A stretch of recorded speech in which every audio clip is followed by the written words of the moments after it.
পাঠানোর পর যেই রাত্রিতে হযরতে হানজালা বাসর রাত্রিটা ছিল প্রথম রাত্রি, হযরতে হানজালার প্রথম রাত্রিতে যখন তার স্ত্রীর সঙ্গে তার প্রথম রাত্রিটা কাটবে, এই রাত্রি উদযাপন করার পর যখন ফজরের আযান, তখন মুয়াজ্জিন সাহেব মাইকের মধ্যে বলেন, হাইয়া আলাল জিহাদ, হাইয়া আলাল জিহাদ। মুয়াজ্জিন সাহেবের এই আওয়াজ যখন শুনে, তখন হযরতে হানজালা ছিল গোসলখানার মধ্যে। হযরতে হানজালার উপর গোসল ফরজ হয়ে গেছে। হযরতে হানজালা ফরজ গোসল করার জন্য গোসলখানার মধ্যে হাজির। এমতো অবস্থায় হযরতে হানজালার কানের মধ্যে আওয়াজ, হাইয়া আলাল জিহাদ, জিহাদের ডাক চলে আসে, জিহাদের মধ্যে আসে। হযরতে হানজালা তার কাঁধ থেকে লুঙ্গিটা এবং গামছাটা গোসলখানার মধ্যে রাখিয়া ঘরের মধ্যে দৌড়াইয়া যায়। তার বিবিকে ডাক দিয়া বলে, ও আমার প্রাণের বিবি, তরবারিটা দাও, তরবারিটা দাও, আমি চলে যাব জিহাদের ময়দানে। মুয়াজ্জিন সাহেব নাকি হাইয়া আলাল জিহাদ বলে ডাক দিয়েছেন, আমার নবী জিহাদের জন্য ডাক দিয়েছেন, আমি আর ঘরের মধ্যে থাকতে পারবো না, আমার তরবারিটা দাও, আমি জিহাদের ময়দানে চলে যাব। হযরতে হানজালার বিবি বলেন, আপনার উপর গোসল ফরজ হয়েছে, বরং আপনি আগে ফরজ গোসল করেন, তারপর আপনি জিহাদের ময়দানে যাবে। হযরতে হানজালা ডাক দিয়া বলে, ও আমার প্রাণের বিবি, আমার মায়ার নবীর জন্য কি তোমার মায়া হয় না? আমার মায়ার নবী যদি আজকে ওই উহুদের ময়দানে শাহাদাত বরণ করেন, তোমার কি কিছু আসে যায় না? হযরতে হানজালার বিবি আর কোনো দেরি না করিয়া তরবারিটা বার করিয়া তার স্বামীর হাতের মধ্যে দিলেন আর বললেন, ও আমার প্রাণের স্বামী, যাও যাও, কাফেরদের বিরুদ্ধে গিয়া তুমি জিহাদ করো, জিহাদ করিয়া যদি তুমি শাহাদাত বরণ করতে পারো, আমি বিবি তোমাকে আল্লাহর হাওলায় ছেড়ে দিলাম। হযরতে হানজালা তরবারিটা হাতে নিয়া দৌড়াইতে দৌড়াইতে ওই উহুদের ময়দানে চলিয়া যায়। ওই উহুদের ময়দানে চলিয়া এক বিশাল কাফেরদের কাফেলার মধ্যে প্রবেশ করিল। কাফেরদের ওই বিশাল কাফেলার মধ্যে প্রবেশ করিয়া কয়েকজন হত্যা করলো। কয়েকজন কাফেরকে হত্যা করার পর কিছুক্ষণ পর হযরতে হানজালা নিজেও শাহাদাত বরণ করলে। এর বিবাহের আগের রাত্রিতে হযরতে হানজালাকে রাসূলুল্লাহ সাল্লাল্লাহু আলাইহি ওয়াসাল্লাম রুখসত দিয়ে গেলেন, ও হানজালা, আমি নবী আজকে তোমাকে বিবাহ করাইলাম, আমি নবী তোমাকে রুখসত দিয়া দিলাম, তোমাকে আজকের উহুদের ময়দানে যেতে হবে না। হযরতে হানজালার মনে মানে না। হযরতে হানজালা নবীর বাধা অতিক্রম করিয়া ওই রাসূলুল্লাহ সাল্লাল্লাহু আলাইহি ওয়াসাল্লামকে ওই মায়ার নবীর জীবন রক্ষা করার জন্য জিহাদের ময়দানে চলিয়া যায়। গিয়া তখন হযরতে হানজালা কিছুক্ষণ পরে শাহাদাত বরণ করলেন। যখন রাসূলুল্লাহ সাল্লাল্লাহু আলাইহি ওয়াসাল্লাম সাহাবায়ে কেরামদেরকে বললেন, ও সাহাবায়ে কেরাম শুনো, যত সাহাবায়ে কেরাম শহীদ হয়েছে সকল সাহাবায়ে কেরামের লাশগুলোকে একত্রিত করো, তাদেরকে দাফন করা হবে গোসলবিহীন। যারা শাহাদাত বরণ করে আল্লাহর রাস্তায় তাদেরকে গোসলবিহীন দাফন করা হয়। যখন রাসূলুল্লাহ সাল্লাল্লাহু আলাইহি ওয়াসাল্লামের আদেশে হযরত সাহাবায়ে কেরামের লাশগুলোকে খোঁজা শুরু করলেন। অনেকগুলা লাশ একত্র করার পর হঠাৎ করে তাকায় দেখে ওই পাহাড়ের উপর থেকে একজন মহিলা ডাক দিয়া বলে, ওগো পয়গম্বর, সকল সাহাবায়ে কেরামকে যদি গোসলবিহীন আপনি দাফন করেন, কিন্তু একজন সাহাবীকে গোসল করাইতে হবে, গোসল করাইতে হবে। রাসূলুল্লাহ সাল্লাল্লাহু আলাইহি ওয়াসাল্লাম তখন চিৎকার দিয়া বলেন, কে তুমি আর ওই সাহাবী ওই বাকে? তখন ওই মহিলা ডাক দিয়া বলে, ওগো পয়গম্বর, যে সাহাবীকে আপনি গতকাল গিয়ে বিবাহ করাইলেন আর আপনি ঘরের মধ্যে রুখসত দিয়ে আসলেন, হযরতে হানজালা, ওই হযরতে হানজালা নামক সাহাবী, তার উপর ফরজ গোসল হয়েছে, তার উপর গোসল ফরজ হয়েছে। সে গোসলখানায় যখন ছিল তখন নাকি জিহাদের ডাক শুনতে পায়।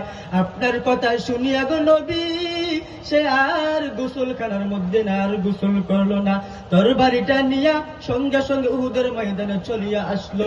তখন সাহাবায়ে কেরামকে নবী ঘোষণা দিলেন, ও সাহাবায়ে কেরাম, কাফনের মুখগুলা খুলো, কাপড়ের মুখগুলা খুলিয়া দিকে হযরতে হানজালার লাশটা কোথায়। এক এক করে যখন পূজা শুরু করলেন, কিছুক্ষণ পর যখন পূজা শেষ হলো, তাকায়া দেখে হযরতে হানজালার লাশটা তাদের মধ্যে নাই। কিছুক্ষণ পর হযরতে হানজালা যখন লাশ পূজা শেষ হলো, হযরতে জিবরাইল আমিন আলাইহিস সালাম নবীর খানের মধ্যে আসিয়া বলে, ওগো পয়গম্বর, হযরতে হানজালার লাশটা আর এই দুনিয়ার মধ্যে নাই। হযরতে হানজালার লাশ আল্লাহ তাআলা দামি দামি আসমানি ফেরেশতাদের মাধ্যমে আল্লাহ তাআলা তার লাশটাকে আসমানের মধ্যে উঠায় নিয়ে গেছেন, এবং কি হযরতে হানজালার লাশটাকে জান্নাতের পানিতে গোসল করানো হবে। ও ভাগ্যবান মুসলমান, অন্তরের কান লাগে শুনেন, দুনিয়ার যত আদর্শ আছে সব আদর্শই হলো না পাক, একমাত্র আমার মায়ার নবীর আদর্শই হলো পাক। দুনিয়ার যত আদর্শ আছে সব আদর্শকে বাদ দিয়া দেন, আজ থেকে এই ময়দান থেকে তওবা করিয়া যান। আজ থেকে তওবা করবেন যে আমি আজ থেকে দুনিয়ার যত আদর্শ আছে সব আদর্শকে বাদ দিয়া একমাত্র মায়ার নবীর আদর্শকে গলায় দিব। এরে নবীর উম্মতের দল, নবীর আশিকের দল, আপনার এই কান দিয়া, এই বাহ্যিক কান দিয়া শুনলে হবে না, অন্তরের কান দিয়া শ্রবণ করতে হবে। এখান থেকে আমি বলে গেলাম আর আপনি ওই কান থেকে উঠিয়া বাড়িতে গিয়ে ভুলে গেলেন। একটা কথা সর্বদাই মনে রাখবেন, এই দুনিয়ার কোনো কিছু আপনার সঙ্গে যাবে না। আপনার এই দুনিয়ার টাকা পয়সা, ক্ষেত কিরি, জমি বাড়ি আপনার সঙ্গে কিছুই যাবে না। আপনি দুনিয়াতে যতটুকু আমল করবেন, যতটুকু পর্যন্ত আপনি দুনিয়াতে নামাজ পড়েন, আল্লাহর দ্বীনের জন্য কাজ করবেন, মসজিদের সাথে সম্পর্ক রাখবেন। রাসূলুল্লাহ সাল্লাল্লাহু আলাইহি ওয়াসাল্লাম বলেছেন, আল মারউ মা'a মান আহাব্বা, যার সাথে যার মুহাব্বত তার সাথে তার কিয়ামত। আপনি আমার মুহাব্বতটা হতে হবে আলেম উলামার সাথে, আপনি আমার মুহাব্বতটা হতে হবে মসজিদের ইমাম সাহেবের সাথে, আপনি আমার মুহাব্বতটা হতে হবে মসজিদের সঙ্গে। ও বাদগাঁওয়ের মুসলমান, অন্তরের কান লাগায় শুনেন, ওই কঠিন হাসরের ময়দানে যখন রাসূলুল্লাহ সাল্লাল্লাহু আলাইহি ওয়াসাল্লাম সুপারিশ করার জন্য দাঁড়াইবেন, ওই কঠিন হাসরের ময়দানে রাসূলুল্লাহ সাল্লাল্লাহু আলাইহি ওয়াসাল্লাম সেজদার মধ্যে পুরিয়া কাঁদবেন আর বললেন, আইনা উম্মতি, আইনা উম্মতি, আমার উম্মতগুলা কই, আমার উম্মতগুলা কই। রাসূলুল্লাহর কান্নার আওয়াজ আল্লাহ তাআলার আরশটা কেঁপে উঠবে। আল্লাহ জিবরাইলকে বলবে, ও জিবরাইল যাও, আমার বন্ধুকে গিয়ে বলো কান্না থামানোর জন্য। আমার আরশটা কেঁপে উঠছে, আমার বন্ধুকে গিয়ে বলো আমার বন্ধু কি চায়। আমার মায়ের নবীর কাছে যখন হযরতে জিবরাইল আমিন আলাইহিস সালাম হাজির হয়, তখন জিবরাইল ডাক দিয়া বলেন, ওগো পয়গম্বর, আপনারই কান্নায় আল্লাহ তাআলার আরশটুকু কেঁপে উঠতেছে, আপনি কি চান? আল্লাহ তাআলা আমি জিবরাইলকে পাঠাইছে, আপনি বলিয়া দেন। রাসূলুল্লাহ সাল্লাল্লাহু আলাইহি ওয়াসাল্লাম বলেন, আমি সিজদা থেকে মাথা তুলব না যতক্ষণ পর্যন্ত আল্লাহ তাআলা আমার সাথে ওয়াদা না করবে। তখন রাসূলুল্লাহ সাল্লাল্লাহু আলাইহি ওয়াসাল্লাম জিবরাইল আমিন আলাইহিস সালামকে বলল যে আমার যত আখির জামানার উম্মত আছে সকল উম্মতদেরকে মাফ করে দিতে হবে। রাসূলুল্লাহ সাল্লাল্লাহু আলাইহি ওয়াসাল্লাম এর কথা আল্লাহ তাআলা মেনে নিলেন। ওরে নবীর উম্মতের দল, এই যুবক ভাইরা, মুরব্বি বাবারা, আমার মায়ার নবী যদি আপনি আমার জন্য সিজদার মধ্যে কান্নারত অবস্থায় থাকে, আমি আপনি কেন পারবো না আল্লাহ তাআলার কদমে সিজদা করতে? আমি আপনি যে আল্লাহ তাআলা আমাকে আপনাকে খাওয়াই চলাই পড়াই, কেন ওই আল্লাহ তাআলার সাথে গাদ্দারি করব? এটার জবাব দিয়ে আপনি আমাকে একদিন করতে হবে। একটা কথা মনে রাখবেন, কিয়ামত কিন্তু সামনে আছে। এই কথাটা আপনি আমাকে স্মরণ রাখতে হবে। আমাদের সকলকে একদিন না একদিন মৃত্যুবরণ করতে হবে। আমাদের সামনে মৃত্যু আছে। রাসূলুল্লাহ সাল্লাল্লাহু আলাইহি ওয়াসাল্লাম বলেছেন, তোমরা সর্বদাই এমন জিনিসকে স্মরণ করো যে জিনিস তোমাদের আনন্দ ফুর্তিকে ভুলিয়ে দেয়, তার মানে মৃত্যু। আপনি হাজার খুশির মধ্যে থাকেন, আনন্দ উল্লাসে থাকেন, আপনি যদি মৃত্যুর কথা একবার স্মরণ করেন তাহলে সবকিছু আপনার দুলিশাত হয়ে যাবে। এই জন্য যুবক ভাইরা, মুরব্বী বাবারা, আপনাদের কাছে অনুরোধ করে বলি, মেহেরবানি করে আপনারা কেউ নামাজ ছাড়বেন না। প্রত্যেকের নামাজ আদায় করতে হবে।